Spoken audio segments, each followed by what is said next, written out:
And we are live. Welcome to the space weather. Looking at the sun at 171 angstroms. We did a custom animation here. This is only the past 24. So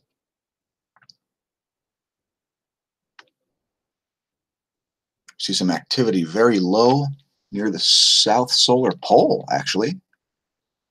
But before we continue with that, I just wanted to show you some hard to get information. So here's a little image that you may not be familiar with. It turns out Glenn Beck is a globalist CIA Glenn Beck. Here he is, barking orders at the X-37B crew. Check it out.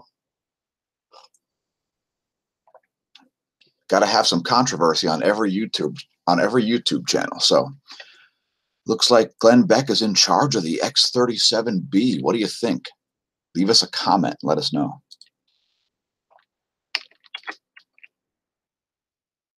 All right, let's look at 193 angstroms.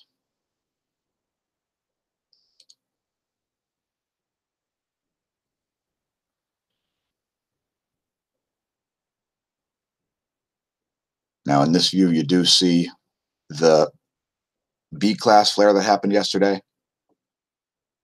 That did send out some ejecta also.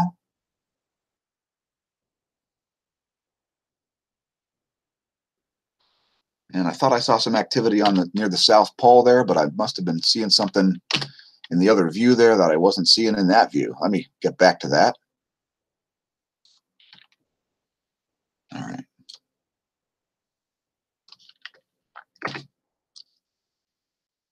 Take a look at just today.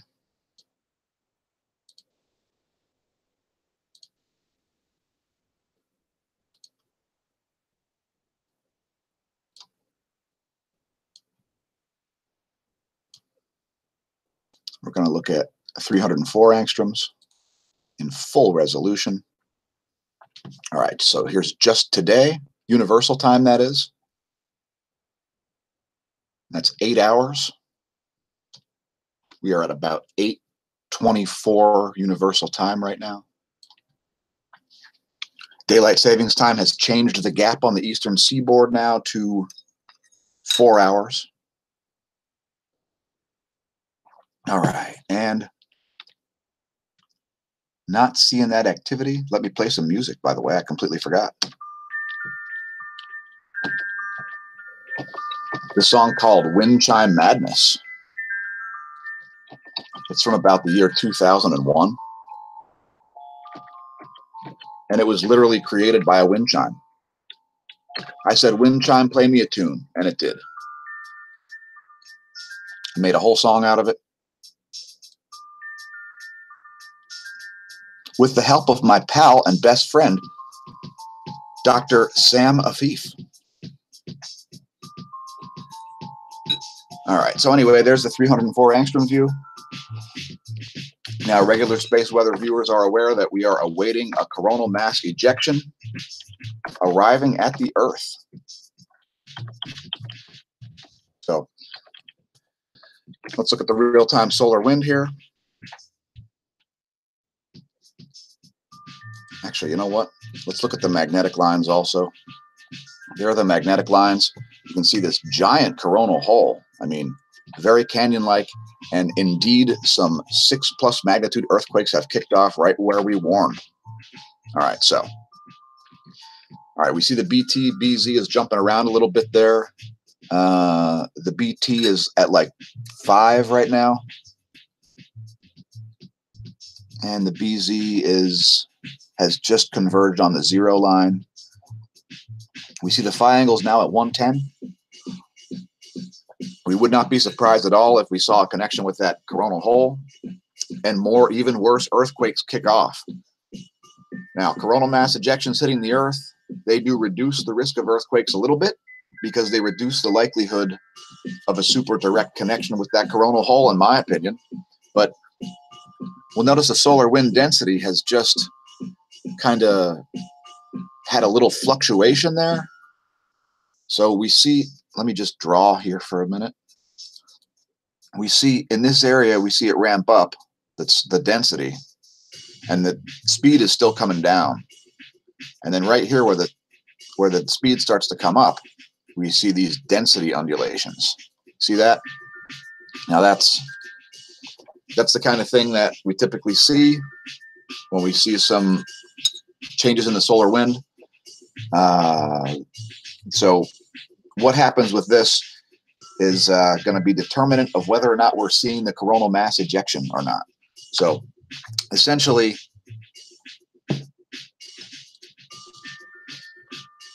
we're expecting this to go up to about 680. That was the estimate of the speed of that coronal mass ejection. So 680 or so kilometers per second. And we're expecting a G5 class geomagnetic storm. So a very minor storm, kind of in the middle of the range, and about what you would expect with the magnetosphere as weak as it is. So that's kind of the outlook, but let's look at a lot more stuff here to verify all of that data, because there's a lot of data. All right, so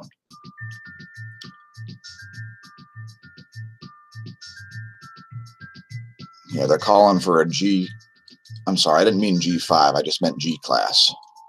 G-class geomagnetic storms are predicted for today. If you've got the NOAA space weather alerts, you'd be aware. And the solar flux has come back up to 71. 71 in the 10.7 centimeter radial flux, folks. Again, there's the graph. We are above the expectations on this, and that is a good sign. We don't want a particularly weak solar cycle. And yeah, so next we'll look at spaceweathernews.com.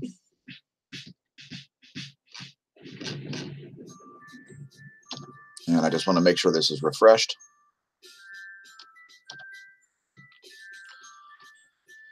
All right, so we see an X-ray flare coming off right now as we make the video.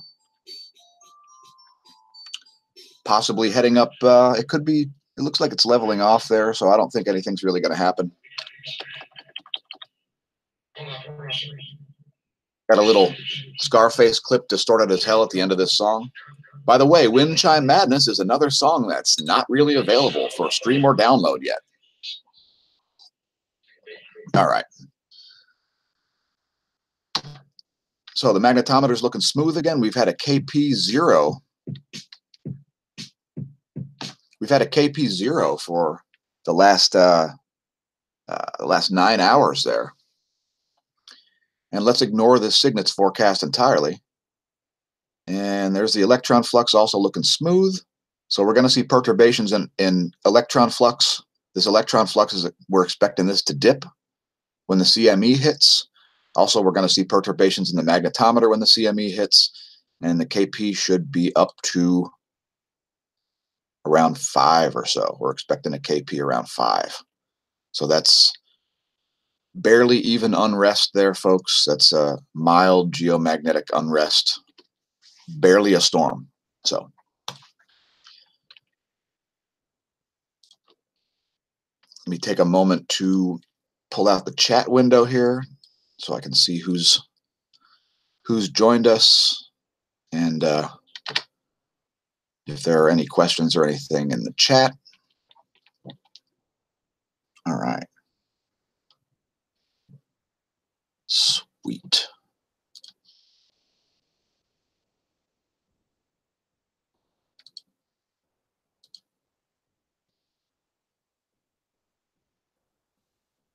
And I think we are joined by nobody.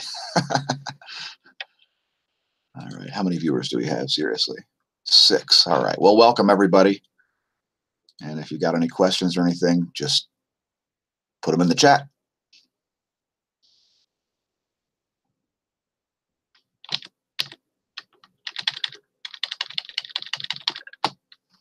My Alt-Tab skills are not what they used to be. All right. So Here's the rest of the info on space weather news. We see charging hazards are pretty much non-existent. Tiny bit of internal charging in that area. And this is going to continue to decline probably throughout the day today, as we're expecting a dip in the electron flux. So, and here's the F2 layer. I'll make sure we get the most recent image. So the F2 layer is looking charged on the southern portion here, and pretty discharged here over South America again. So earthquake risk ain't ending. It ain't ending despite coronal mass ejection. All right, let's move on since we have 94 tabs open here. Look at the Space Weather Enthusiast dashboard. I'll show you the X-ray flare that happened.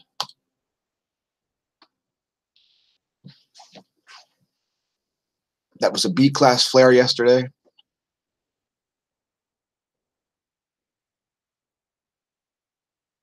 Here you see that little undulation there. I would also take this moment to note that there is an active region rising. So direct your attention to this area. You can see an active region there. We'll leave you in suspense as to what's really going on with it because we've got too much other stuff to cover. All right, now let's look at the Enlil. All right, cooperate. There we go. Here's the Enlil prediction. We'll see if this has changed because this is very interesting. And I know some of our viewers are a little too interested in this. Haha. So,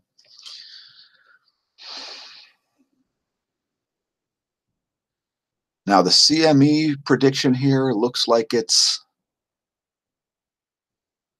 I'm not sure if they changed that or not. That looks the same as it was. So, we are right about there. Right about there. So, if that's correct, one of the CMEs is already passed with little to no effect at all, and the other one is just about to hit. And if you look at the predictions are very, very anticlimactic. Now, there's a lot of conjecture about whether there's one or two CMEs. It's super hard to see. The stuff's practically invisible because of the fact that there's very little contrast in space. So anyway, keep an eye on the real-time solar wind throughout the day if you want to see when that hits, because this updates, I think, every minute. And let's look at the total electron content forecast. Actually, let's just scrub that because we know that's going to be low. And next we've got Geospace Magnetosphere movies. Velocity, pressure, and density. Different stuff each time. Our regular viewers are aware of our weak magnetosphere.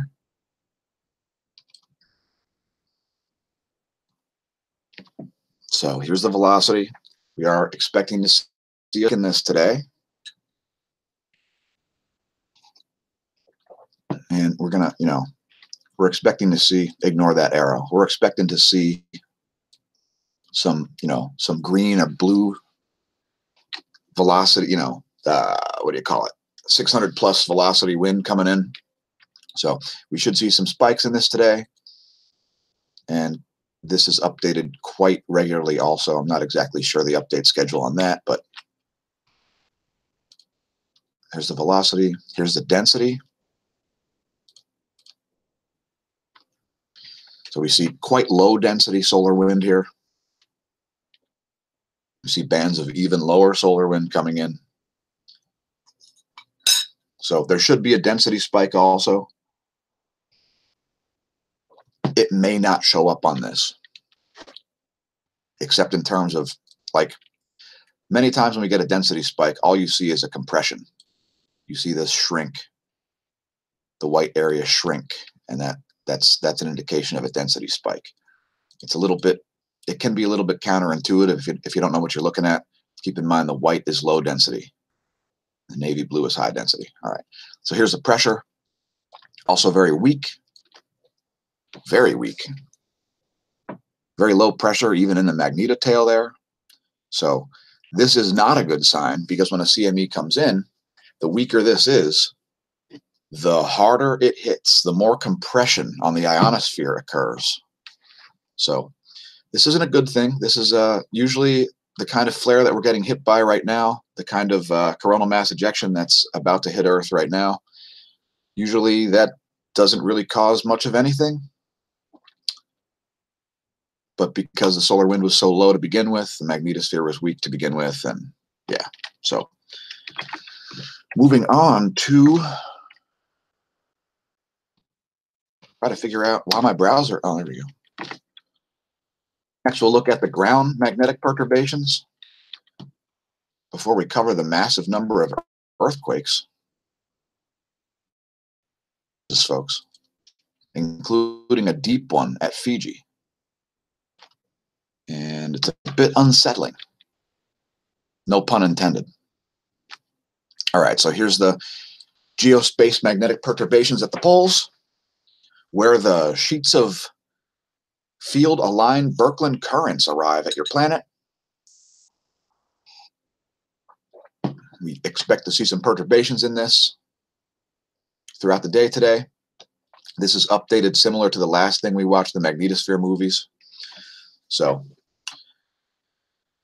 for all you pole shift, pole excursion, pole flip people, there's your change in the delta, your delta B, the change in the B field. Delta B geospace magnetic perturbations.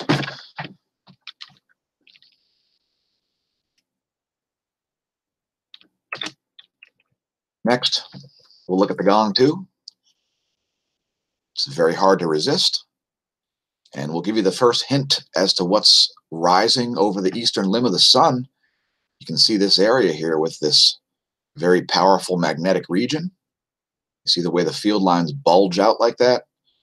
That's high magnetic power right there. And those are direct field force lines right to the corona without a lot of plasma in the way, except in the leading edge. So we're going to be keeping an eye on that, but you only want to look at the detail you want to look at, because you got to have priorities. So let's look at 24 hours of earthquakes. I just want to make sure this is refreshed in case any occurred while I was blabbing. All right, so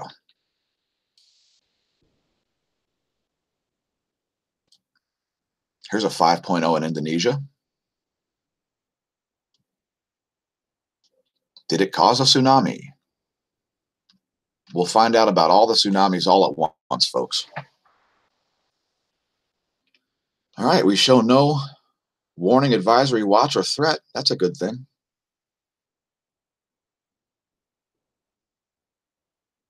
Anyway, head to tsunami.gov. You won't always get the proper warnings that you'd like to see, but hey, can't have everything. You can't have government entities doing their jobs. All right, so we got a 4.3 at Japan. Here's a 5.1 at Russia in the highly volcanically and seismically active region of Kamchatka. I just skipped something I didn't want to skip. The hell did that say? Oh, now there's a weird one. Deep into Canada. A 4.3.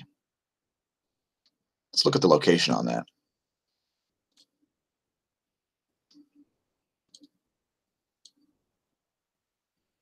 It's actually east of the Rockies. How do you like that?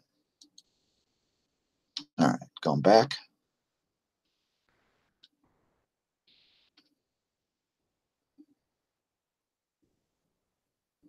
It's a 4.3 in Bolivia, right in the watch area, which, by the way, continues to be, especially with that coronal hole facing right at the Earth, there's going to be a massive pulse when the coronal mass ejection is gone. So if that's accompanied by a magnetic connection, that's bad, real bad. So if you're in this region, or if you know people in that region, give them the warning, show them the videos. We draw this almost every day. these areas are still ripe for a 7+ magnitude earthquake. And some of those 6s that we see are at depth. So, I mean, that's pretty much a maxed out earthquake risk. Those areas especially. Now, there's not very many people living in the Bering Sea, but these areas here, there's a coronal hole facing right at the Earth right now, folks. So watch your low pressure systems, watch your deep quake locations. And by the way, if you want to learn how to predict earthquakes, head to quakewatch.net. All right, so there's that 4.3 in Bolivia at depth. So we're expecting a 5+ in that area, if it hasn't already happened. 4.6 in Saudi Arabia. Those used to be rare, folks. Here's a 6.1 in Papua New Guinea. There's one of the larger ones we've had in the past 24 hours.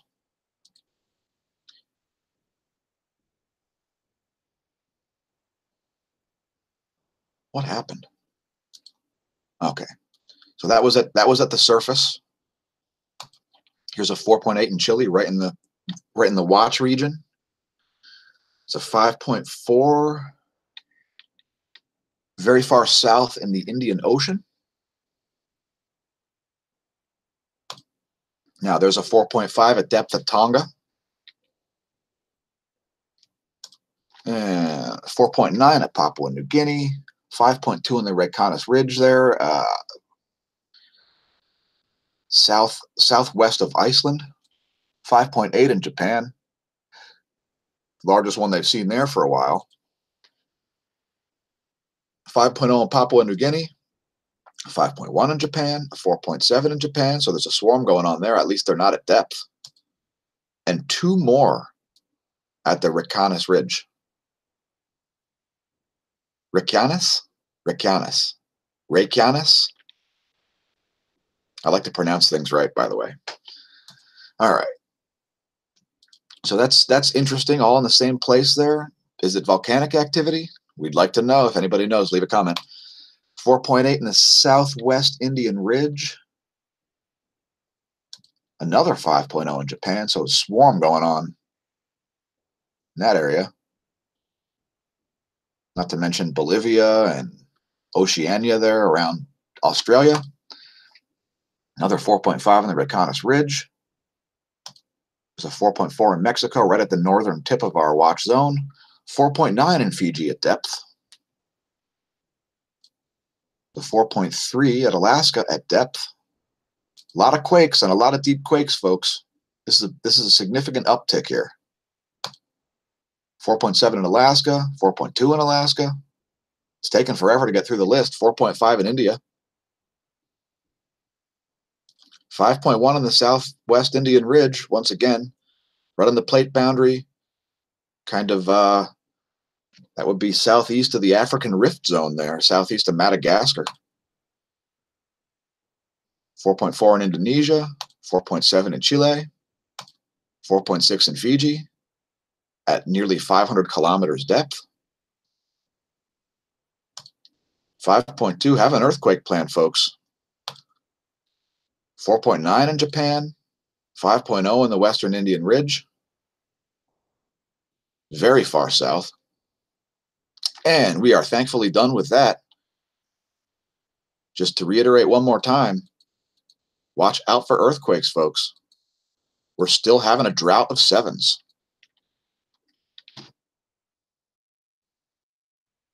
Volcanoes.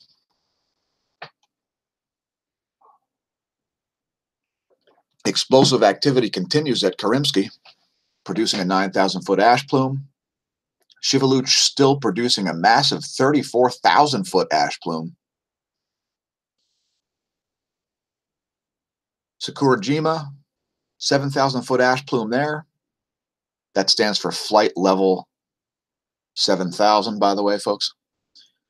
Bromo, here's a new one on the list. Bromo producing a 10,000-foot ash plume located in East Java, Indonesia. 10,000-foot ash plume. Tukono, don't fly over it. Don't fly over it in your recreational aircraft, folks.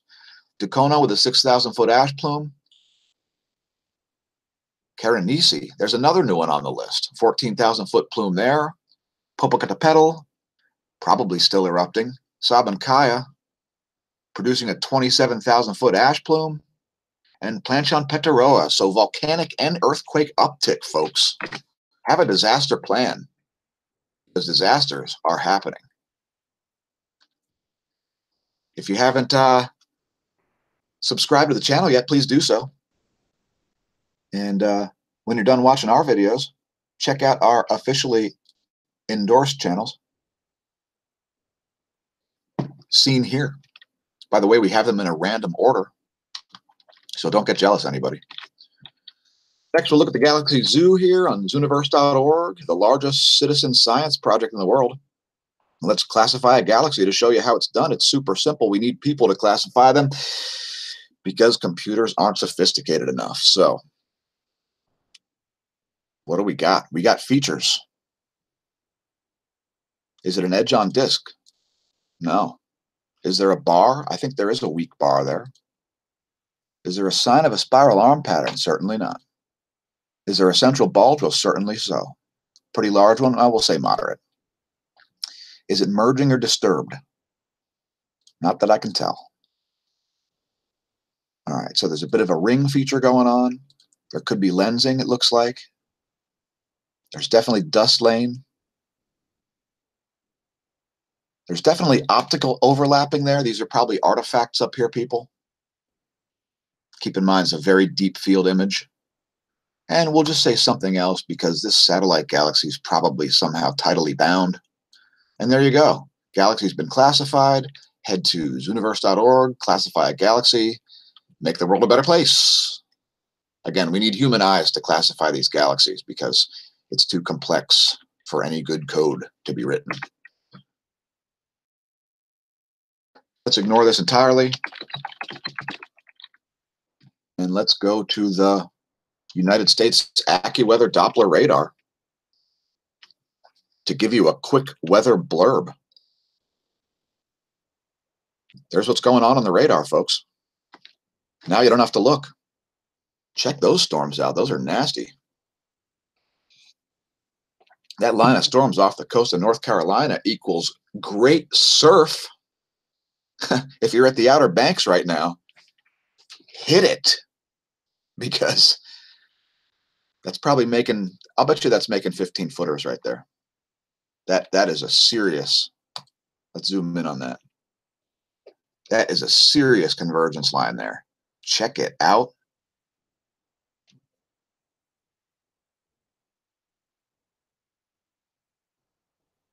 All right, maybe not that evil. It's still producing surf, though. I guarantee it. Get your wetsuits on, folks. Just wanted to show you the jet stream on windy.com. By the way, they got a great mobile app also. Just wanted to show you the jet stream, which is a little jacked up right now. You've got some, for instance, let me get rid of my earthquake warning zones. Check this region out right here. By the way, this is the 9,000 meter winds. We got the jet stream flowing southwest. The jet stream's supposed to flow east like this, folks. That's caused by the magnetosphere, by the way. Now, let's go look at Oceania and South America, because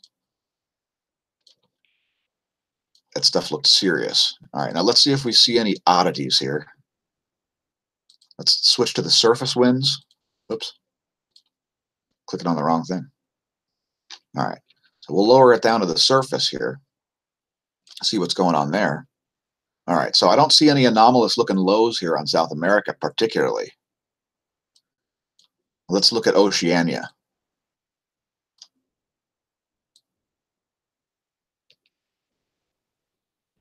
Yeah, there's some issues there. I would say that area is a bigger alert. This is a more serious alert in this region than South America, I think.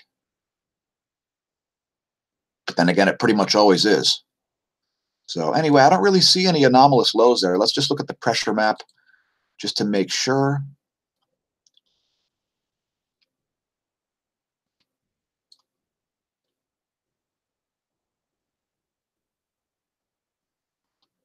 That low there is pretty anomalous. Check it out. There's an anticyclone right below it. And then there's this low right here. There must be a massive, massive wind shear gradient going on there. So anyway, earthquakes are electric, folks. Deal with it. Look at an article from Business Insider, because we've been a huge, huge critic of Google. Now, this article is from 2013, by the way. I stopped using Google in about 2011, but Google crossed the creepy line. We'll leave links. Links are already actually in the description, by the way. Yeah, they were spying hard in 2013 already. They also got rid of their motto, "Don't be evil." They got rid of that. So to quote Joe Rogan, who, by the way, I really do like, despite disagreeing with him about many things, to quote Joe Rogan, Google removed "Don't be evil" as their informal motto, which is even weirder than having an informal motto of "Don't be evil." Get it? You got to tell your company to not be evil, and then you remove that motto. Very questionable. Now, the main problem we have with Google is that it isn't an objective search engine.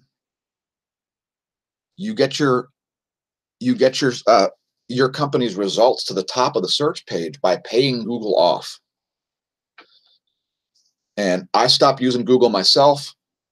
I literally typed in a URL. I typed in a URL and I Googled it, which, by the way, should not be a verb, and you shouldn't use it as a verb. It's a brand, and it's a crappy brand who writes horrible, horrible software that doesn't even work. It's only designed to spy on you. So anyway, by the way, Eric Schmidt admitted that Google shadow banned search results as early as 2012. I was looking for the article. It seems like it's been scrubbed from the internet. What a surprise. But anyway, there's a link to this article in this article, and I don't want to keep bloviating about Google because it is horrific.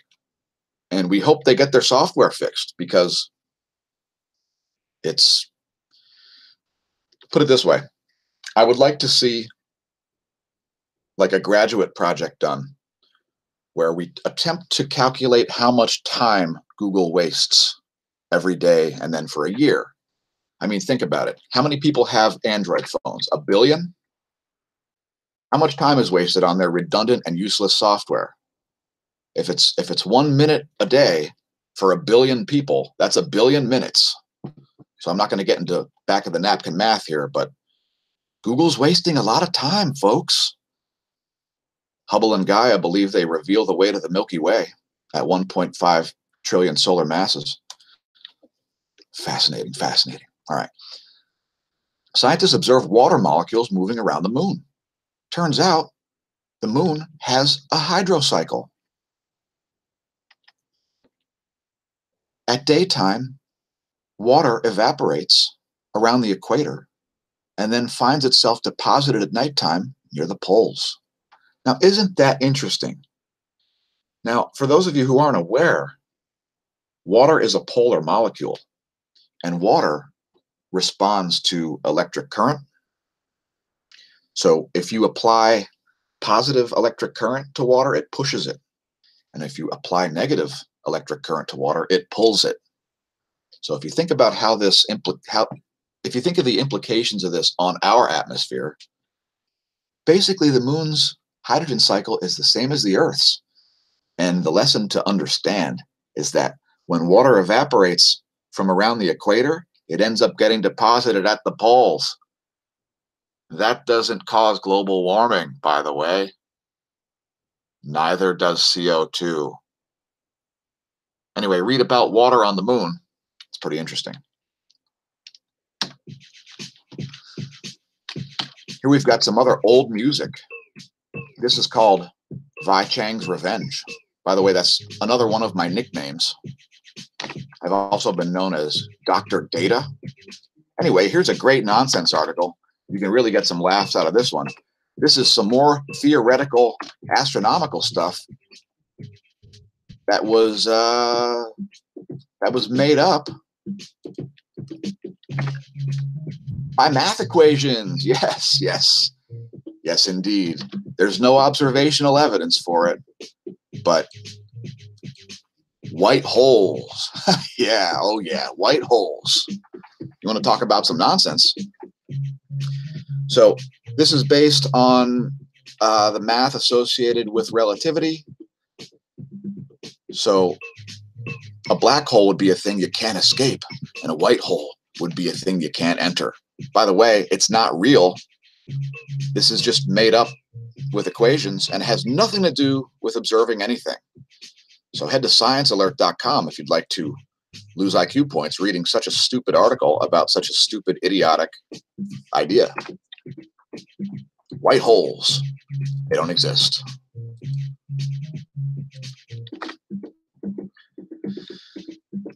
By the way, don't forget to go to theveloshop.net and go shop for some fantastic bikes. They got anything you could possibly imagine. Let's look at the Velo Shop's vision. It's our mission to assist those who have fallen in love with the bike, to support them as they move forward in a beautiful adventure, etc. People drive for hours and hours. See the map? People are buying bikes from 3-4 hours away. Now keep in mind, this shop is located in a huge cycling mecca, one of the largest cycling meccas in the world, Trexlertown, Pennsylvania. Moving on to some more space type stuff. I wanted to look at 94 angstroms just for the day, and I clicked on the wrong thing. All right, let's just use this one. There we go. We'll look at 94 angstroms and see the kind of the close-up of the close-up.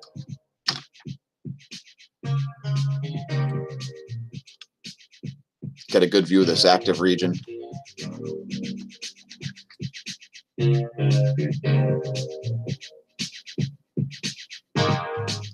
All right, and there's sunspot 2734 setting.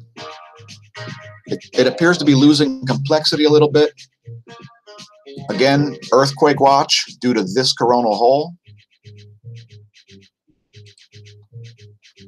We expect the coronal mass ejection to hit, and as soon as that subsides, that will be the increased risk. Keep in mind, magnetic things happen instantly with no warning.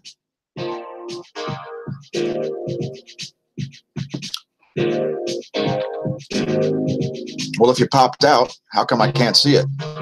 Oh, geez, we got lots of questions.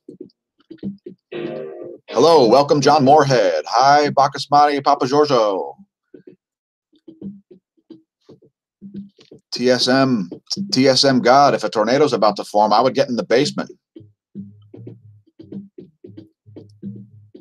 Smash, how am I from Oz? Wait, you're in Oz? I'm good. How are you, Harry? Well, TSM God, you know, get in a safe place, get away from windows, get under a desk, put on a helmet, do all that kind of stuff, yeah? Dakota Horn. Hey, thanks for showing up. You want me to look at Mesquite, Texas? I'll look at Mesquite, Texas.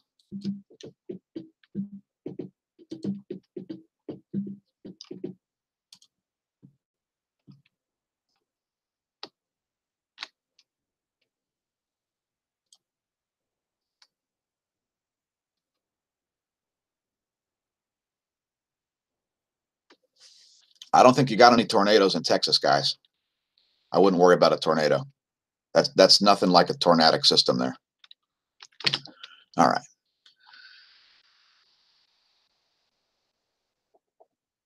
Yeah, Harry. Yes, Harry Wire. Yes, the glancing blows were close enough to miss entirely, possibly, or put the smallest little spikes in the data that you can barely see anything. Let me get the pop-out chat again so we can have better background.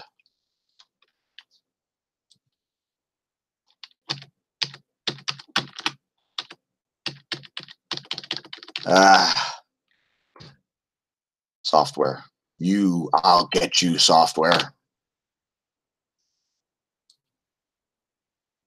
All right. Wow, too many comments to go through. Jeez. I appreciate it, though.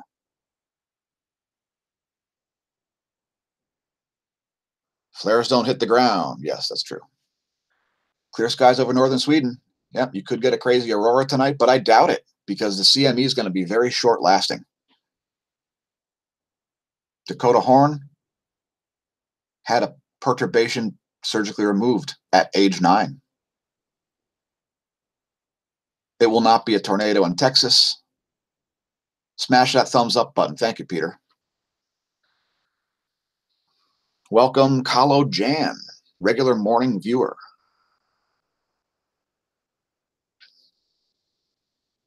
You got funky stuff in France? Let's look at some gradients. France. I've never been to France. Germany and Austria, but never France. All right, what do we got? Yeah, there's a bit of a gradient there. Doesn't look too bad.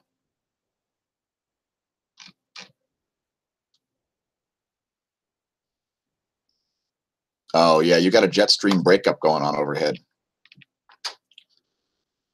Look at this. You got this. Oh, nice. It was in the right place. You got this crazy arc here in the jet stream. And then you got this low, which is pulling it down this way and preventing it from reforming the way it wants to.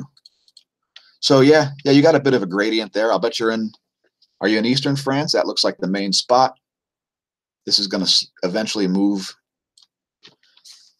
to the east, and it'll be windy for a while from the way that looks. I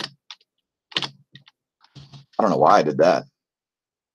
That didn't do anything.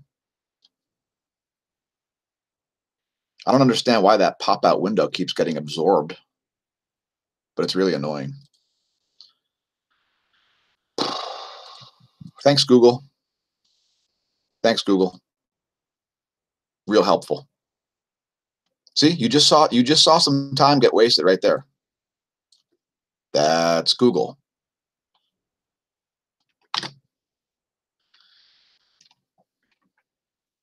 All right, what else do we have here?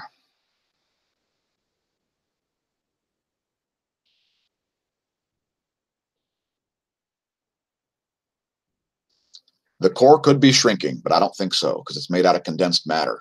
If it's made out of condensed matter, it can't really shrink. Dakota Horn. All right, what else we got? Crustal displacement. Yeah, that's pretty scary. Let me just talk about pole flips for a minute here. So I drew this diagram yesterday. I'm going to draw it again from a little greater distance here. So the solar wind, some people liked this yesterday. Here's the sun. The solar wind comes in like this. And when it hits the bow shock, it splits into field-aligned currents, which enter the planet at the poles, travel all the way through the planet. And there are 2 of them. One's associated with positive charge, one's associated with negative charge, which means the flow of current is actually this way. The main flow of current is actually into the South Pole, out of the North Pole. What happens when all of these arrows switch? And let me show you what happens when the poles shift too far. So let's say instead of having a pole here and a pole here and a pole here like we do now, causing the currents to end up like this, let's say instead of having that, we have a little tiny pole here and a little tiny pole here and a little tiny pole here and a little tiny pole here. When that happens, when the field aligned currents show up, they bounce all around. And how does the flow through the planet? We have no idea. Does it go like this? We just simply don't know. So those are some of the implications of a pole flip, folks. It could be something where it suddenly happens and nothing happens except everybody's compass is reversed. But I doubt it because of what it shows in the geologic record. Anyway, we really got to get going because it's getting very, very late. Thanks for watching, everybody. We may be back to do another video this afternoon. It's entirely possible. So just be safe out there, everybody. Thanks again. And remember, on your way studying the sun, don't drink. And if you drink, study the sun. Just don't drive.